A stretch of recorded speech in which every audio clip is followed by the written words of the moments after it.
नमस्कार, मैं हूं आकांक्षा पिवाल और आप देख रहे हैं सच्ची रिपोर्ट। राजस्थान सरकार के नगरीय विकास स्वायत्त मंत्री एवं पाली प्रभारी मंत्री झाबुआ सिंह खर्रा एक दिवसीय दौरे को लेकर आज पाली पहुंचे। सभी विभागों के विभागीय अधिकारियों की आवश्यक बैठक लेकर प्रेस वार्ता की। राजस्थान सरकार के बजट को लेकर मीडिया से रूबरू हुए प्रेस वार्ता में बताया कि सरकार द्वारा पेश किए गए बजट से आमजन को राहत मिलेगी। सरकार ने शिक्षा, चिकित्सा, सड़क निर्माण, आजीविका, रोजगार, कृषि, महंगाई पर रोकथाम विषयों पर विशेष ध्यान रखकर इस बजट को पेश किया। यकीनन यह बजट पाली जिले के वासियों के लिए एक सुंदर संजीवनी का कार्य करेगा। राजस्थान सरकार द्वारा क्षेत्र के विकास के लिए हर पहलू का ध्यान रखा गया है।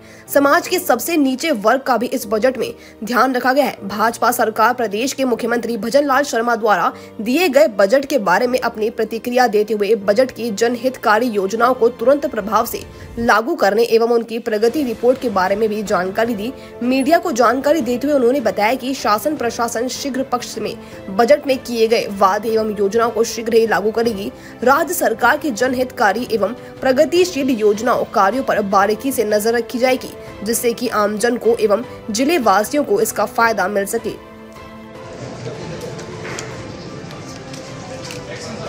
हाँ सर, आज आपको पाली के प्रभारी मंत्री बनने वाला दूसरी बात पाली पर क्या खास है? मैं देते हूँ। अभी विधानसभा में राजस्थान सरकार ने राजस्थान के विकास के लिए जो बजट प्रस्तुत किया, उसकी क्रियान्विति समयबद्ध तरीके से हो, इसके लिए हमारे आपके ज़िले के प्रभारी सचिव के किशन साहब कल आ गए थे।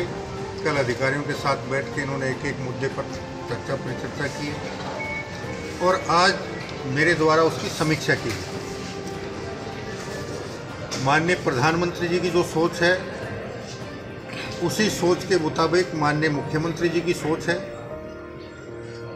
कि जो भी घोषणाएं, हम घोषणाएं नहीं करते हैं, भारतीय जनता पार्टी की सरकार संकल्प लेती है और वो संकल्प समयबद्ध तरीके से पूर्ण हो, इसका प्रयास करती है। और उसी प्रयास के फलस्वरूप बजट में जितनी बातें आई वो सितंबर माह तक धरातल पर उतरना शुरू हों और जो समय अवधि तय हो उस समय अवधि में हर काम पूर्ण हो, इसके प्रयास के फलस्वरूप कल और आज की ये अधिकारियों के साथ विचार विमर्श हुआ है और उन सबको निर्देश दिया गया है कि जहां भूमि की आवश्यकता है, भूमि तलाश कर, भूमि का चयन कर, भूमि आवंटन के प्रस्ताव तैयार करें। जहां कार्य योजना बननी है वहां कार्य योजना बनाएं और जहां तकमीने बनने हैं वहां तकमीने बनाएं, ताकि हम 15 अगस्त तक उन सब को देखकर 15 अगस्त के बाद निविदा प्रक्रिया शुरू करवाकर और सितंबर माह में हम सारे कामों को धरातल पर उतरवाकर उनका शिलान्यास कर काम शुरू करवा सकें और समयबद्ध तरीके से उनको पूर्ण करवाकर समय पूर्ण होने के साथ ही उनका लोकार्पण भी किया जा सके, ताकि आमजन को ये महसूस हो कि सरकार जिस संकल्प के साथ आई थी उस संकल्प को पूरा करने में किसी प्रकार की कोर कसर नहीं छोड़ रही है।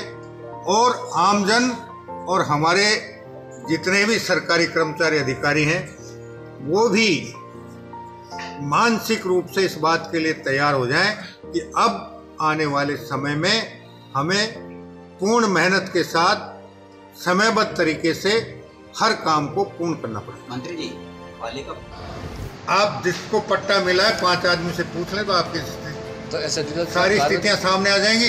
तो क्यों नहीं हमने पट्टे की कार्रवाई को पारदर्शी बनाने के लिए और आने वाले समय में और पारदर्शी बनाएंगे। जब आपकी जेब से 500 की जगह ज़्यादा पैसा निकल रहा है तो सरकार को देने में कहाँ दिक्कत आ रही है, जब आपको समयबद्ध तरीके से पट्टा मिलेगा। राजस्थान सरकार ने देखिए, इसके बारे में भी बहुत गंभीरता से विचार हो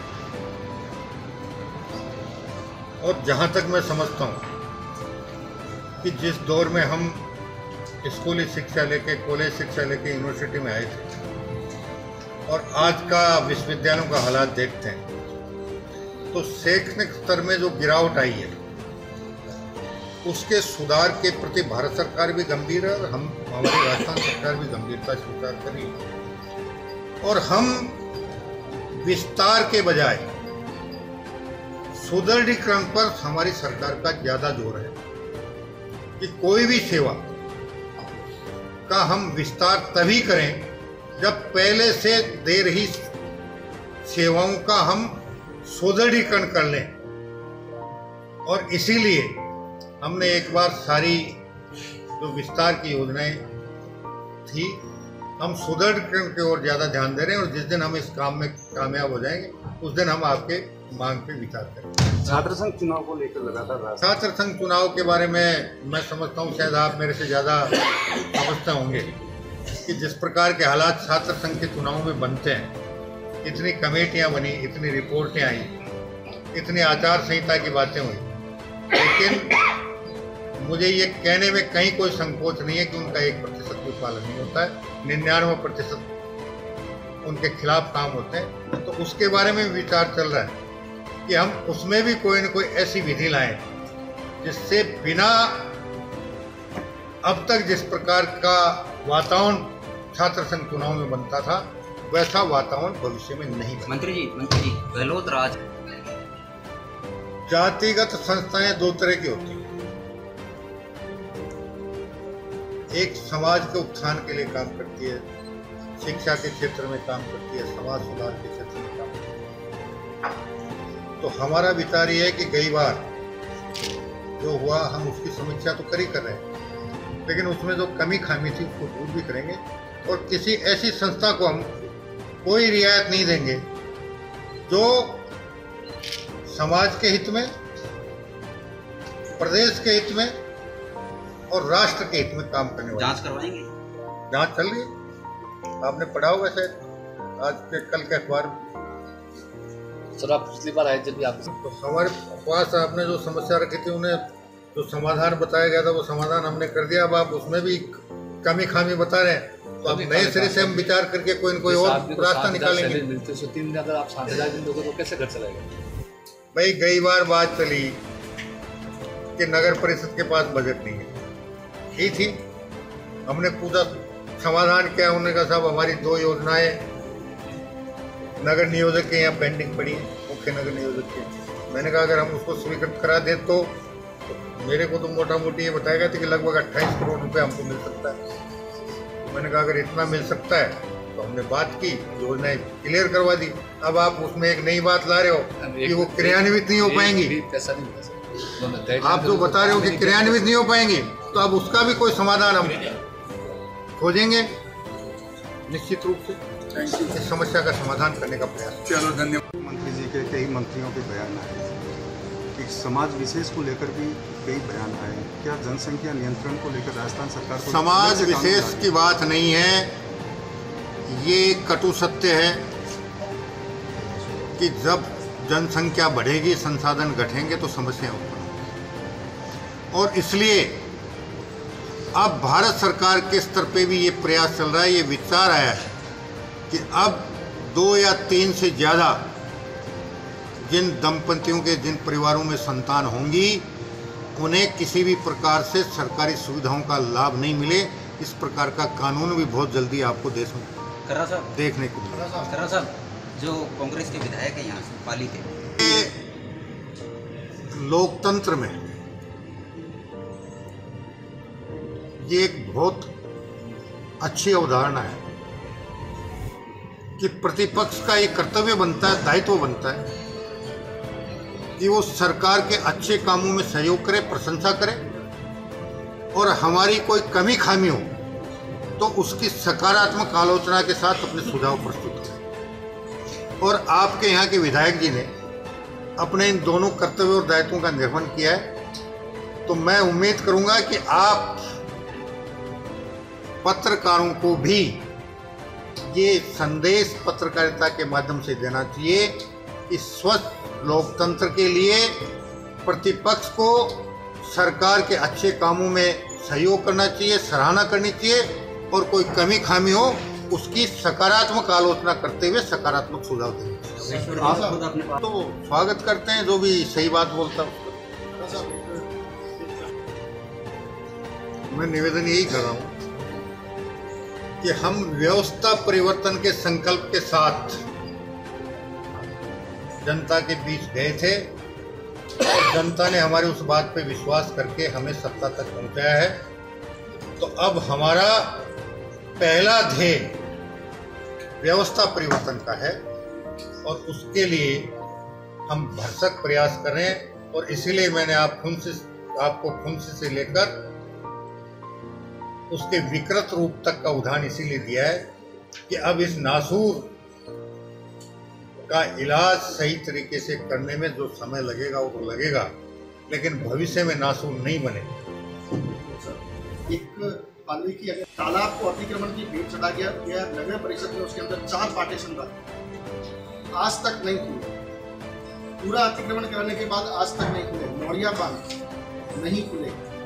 बिल्कुल सही है, आपने जो बात मेरे संज्ञान में लाए हैं तो मैं पूरी गंड नाली सर, पूरी गंड नाली पूरी की पूरी नौरिया सभा के बजट सत्र के बाद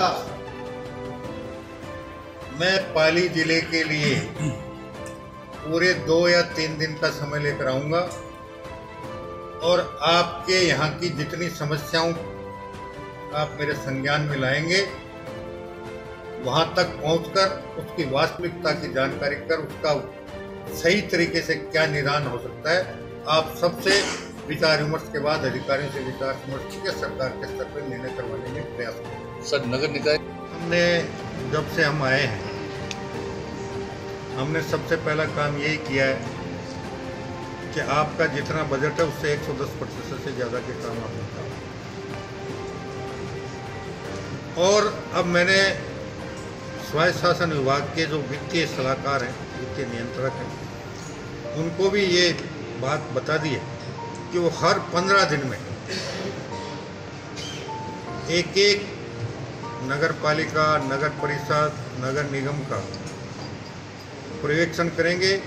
आजकल तकनीकी का ज़माना है और ये सुनिश्चित करेंगे कि कोई भी संस्था अपने बजट से ज़्यादा खर्च नहीं करे। आपके पाली में जो लगभग जानकारी मेरे पास है कि 40 करोड़ रुपए बजट से अधिक इन्होंने खर्च कर दी। इसके लिए गत बार जब मैं आया तो उसका एक समाधान मुझे ये बताया गया था कि इनकी कुछ योजनाएं मुख्य नगर नियोजक के यहाँ पेंडिंग पड़ी। हमने बात करके उनको अनुमोदन करवाया और कल शाम को ही मैंने नगर निगम कह दें या पुरानी नगर परिषद कह दें, उसे निर्देशित किया है कि वो उस योजना को क्रियान्वित करने के लिए, प्लॉटिंग करने के लिए जो भी कार्य योजना बनाकर और उससे धन अर्जित करने का प्रयास करे ताकि पिछला उधार भी चुकाया जा सके और आने वाले समय की आवश्यकताओं की पूर्ति की जा सके। और उसके लिए बाद भी जितने भी सरकारी भूमियां हैं, नगर निगम पाली के कार्य क्षेत्र में, आज की तारीख में नगर परिषद के कार्य क्षेत्र में, उनको भी योजना बनाकर धन अर्जित करने का प्रयास अभी से शुरू कर दें ताकि इस वित्तीय वर्ष की समाप्ति होते होते जब ये नगर परिषद, नगर निगम बने तो एक बार ये आर्थिक दृष्टि से पिछले सारे कर्जे चुकाकर एक सामान्य आर्थिक स्थिति वाले नगर निगम के रूप में। लेकिन सर, नगर परिषद से तो प्लॉट खरीदी 1 प्लॉट भी। अगर आपने ये बात मेरे संज्ञान में लाए तो अब की बार इस बारे में भी चर्चा कर ली। सबको पता है ना, पट्टे के बारे में कल नए निर्देश हमने जारी कर दिए। अब लोग पट्टे मांगते हैं, पट्टों के लिए भटका रहे हैं, तो 500 में आप पट्टे दे रहे हो, 5 लाख में दे रहे हैं। नियम आ गए, सारे पुराने परिपत्र हमने निरस्त कर दिए। गत कालखंड में जो नियमन का दौर चला उसमें कहीं भी क्षेत्रफल का हिसाब नहीं था। 500 रुपये में 5-5 हजार वर्ग गज के पट्टे कब्जे के आधार पर जारी कर दिए गए। हम उन सब की भी समीक्षा करवा रहे हैं और इसीलिए हमने पुराने सारे रूल्स रेगुलेशन को रद्द करते हुए नया परिपत्र कल जारी किया है। आप चाहें तो नगर परिषद से प्राप्त करके उसे पढ़ लें और उसमें भी अगर और भी कोई सुधार का सुझाव, वैसे तो हमने कोशिश की है कि गुंजाइश नहीं रहे। कई बार मुझे ये कहने में भी कोई संकोच नहीं है, मेरे पास इस बात के पुख्ता जानकारी है कि एक भी व्यक्ति को 501 रुपए में पट्टा नहीं मिला। सर, राजस्थान सरकार ने लोकल से लेकर ग्लोबल तक की खबरों को जानने के लिए देखते रहिए सच्ची रिपोर्ट।